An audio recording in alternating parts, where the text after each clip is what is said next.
Like AZPM on Facebook and join the conversation online. PBS 6, celebrating 60 years of service to Southern Arizona.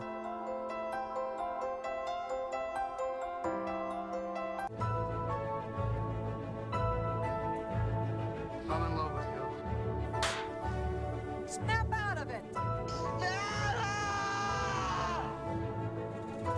I was just thinking that once you've been up there, you know you've been someplace. Hello and welcome to Hollywood at Home from Arizona Public Media. I'm Victoria Lucas, coming to you from the Rogue Theater in Tucson. Tonight we bring you The Verdict, a crackling 1982 courtroom drama that's also a great tale of personal redemption. Paul Newman stars in an Oscar-nominated performance as an alcoholic, ambulance-chasing malpractice lawyer who hasn't won a case in years, with every loss leading him further down the rabbit hole of drink. But when offered an easy, quick and quiet settlement on his latest case, one that would yield him a hefty fee, he instead chooses the harder path of taking his wealthy and powerful adversaries to court, rediscovering in the process his inner strength and long-lost self-respect. Paul Newman was always an interesting actor, but sometimes his youthful vitality and those dreamy blue eyes obscured his performances. At age 55, this was the first movie in which he allowed himself to look a little bit old, a little bit tired, in his portrayal of the hungover, trembling, but ultimately heroic attorney. He is surrounded by finely tuned supporting performances too, including Jack Warden as his old friend and law partner, James Mason as the powerful defense attorney, and Charlotte Rampling as the mysterious woman he meets in a bar, but probably shouldn't have. Screenwriter David Mamet's strong characterizations and trademark staccato dialogue spice up the story as well. I'll be back after the film with some behind-the-scenes information about the production. But for now, please sit back and enjoy this engrossing courtroom drama filled with plot twists, reversals, and triumphs. From 20th Century Fox and director Sidney Lumet, it's The Verdict.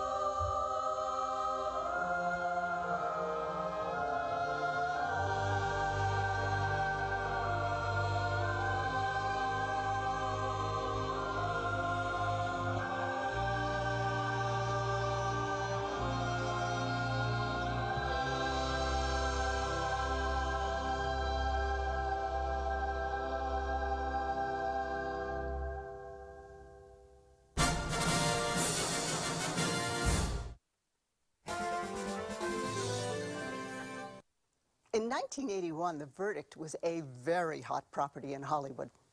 David Mamet's brilliant screenplay, based on trial lawyer Barry Reed's novel, had a strong male lead that quickly attracted the interest of top actors like Roy Scheider, William Holden, and Dustin Hoffman. But the filmmakers chose to offer the role to Robert Redford. Sounds like a no-brainer, right? Well, yes, but that's when things got tricky. As you just saw, Mamet's script didn't pull any punches in painting the attorney as a bone-tired, hungover drunk, hustling any sleazy case he can find. A strong role, to be sure, but Redford was concerned that the character simply wasn't likable enough. And he was a big enough star to get his way. So the producers agreed to let another writer of Redford's choice take a shot at softening Galvin's edges. After a series of new drafts, none of which Redford liked, the producers fired both the writer and Redford. So, with a bunch of scripts in hand but no star, they decided to hire a director. Four-time Oscar nominee Sidney Lumet was delighted to come aboard. They sent him all the versions of the script and asked him to choose. Lumet saw that the grittiness of the original draft had been diluted as Redford had tried to change the essence of the character. Lumet loved Mamet's script and chose to go with that, which suited the producers just fine. They sent it to Paul Newman, who loved it too, and they were off and running. Now, one reason Newman loved it so much was that Frank Galvin was a new kind of character for him. Ever since Newman's breakout role in 1958's The Long Hot Summer, he had been best known for playing cool, collected, and handsome leading characters such as Butch Cassidy or Cool Hand Luke. But by the early 80s, he was getting bored. He dreamt of more challenging roles. As director Sidney Lumet later said, Paul's always been one of the best actors we've got, but he wasn't using a quarter of his talent. Now he's able to cut loose and do sensational work. Newman responded in his usual self-deprecating way. "I was always a character actor," he said. "I just looked like Red Riding Hood." With production finally underway, filming proceeded smoothly at the Kaufman Astoria Studios in New York and on various locations in Manhattan and Boston.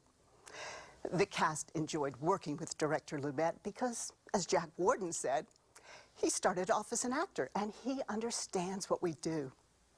James Mason was thrilled that Lumet was able to schedule 3 weeks of rehearsal before production began, allowing the actors to really dig into their characters. And Newman worked with Lumet to come up with physical ways to illuminate his character. For instance, you remember when Galvin follows a doctor down the street, desperate to get him to testify in the case? Newman decided to play the scene, as he described it, the way a dog follows someone who has a bone in his hand, always moving sideways.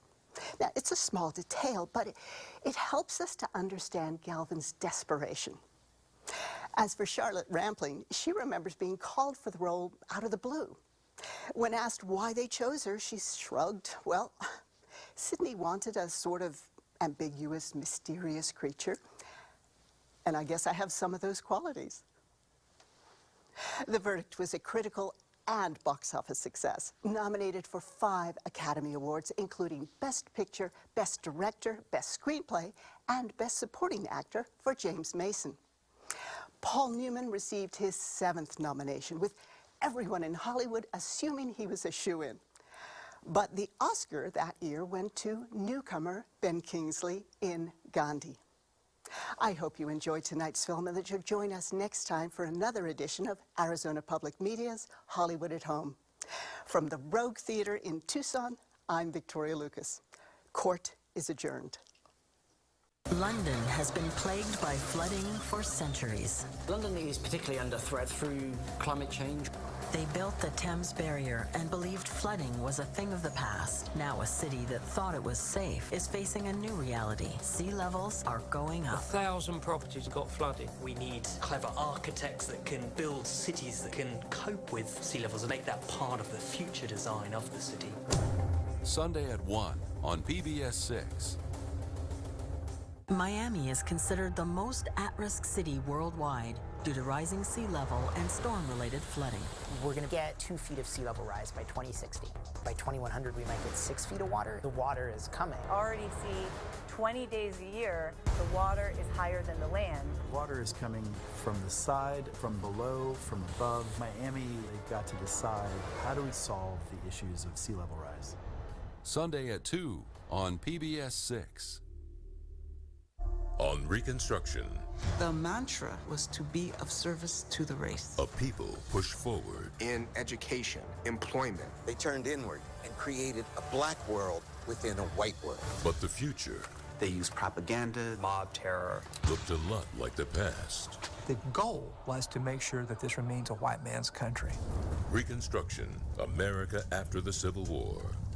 Sunday at 3 on PBS 6. I want to do something with my life. I want to climb mountains. Yeah, Hillary. George Lowe. So you climb a bit, do you?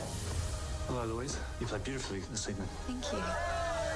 You ever thought about the Himalayas? Everest. I'm not sure I want you to go away again. If Everest is to be climbed, Hillary needs to be there. Hillary! We need to get him down right now. It's not the mountain that you conquered, George, but yourself. Tenzing and I will head for the summit. I had a dream, and it came true.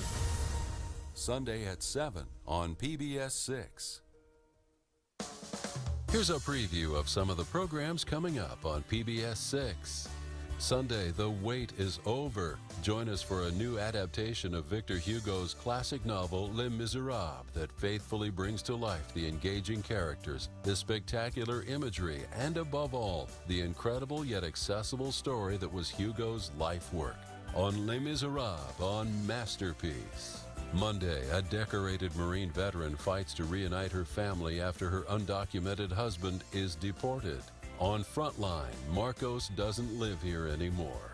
And Tuesday, explore the rise of Jim Crow and see how African Americans fought back, using artistic expression to put forward a new Negro for a new century. On the finale of Reconstruction, America After the Civil War.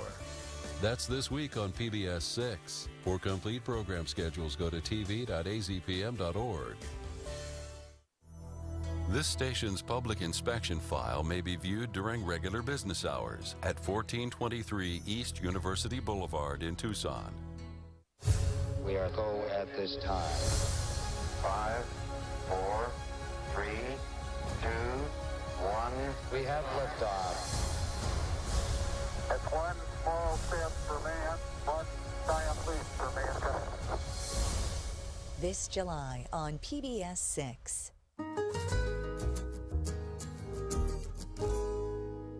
If you live near downtown Tucson, you've seen and heard them coming and going. Trains. They're an important part of American history, carrying commodities and goods from place to place, town to town, and yes, to and from Tucson. They've also been a big part of our American culture, playing a featured role in Hollywood movies. And they're still here, rolling down the rails.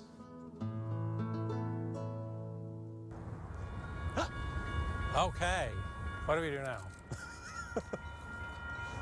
Just do my thing.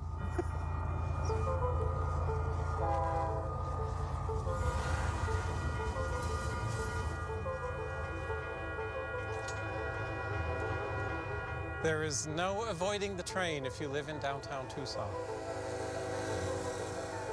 They go through very frequently, unpredictably at all hours of the day and night.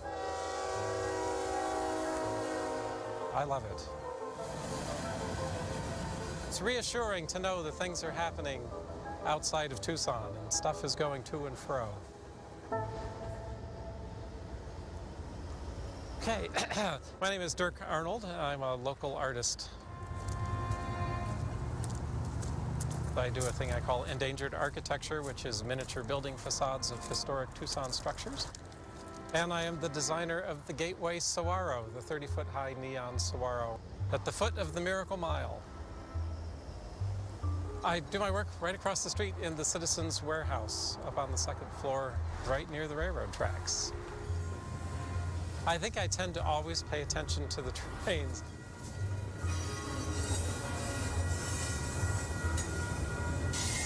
When I was a kid, I always used to love to wave to the conductor or the engineer, and hopefully he'll wave back at you, and it's like, hi, but I'm too old for that now.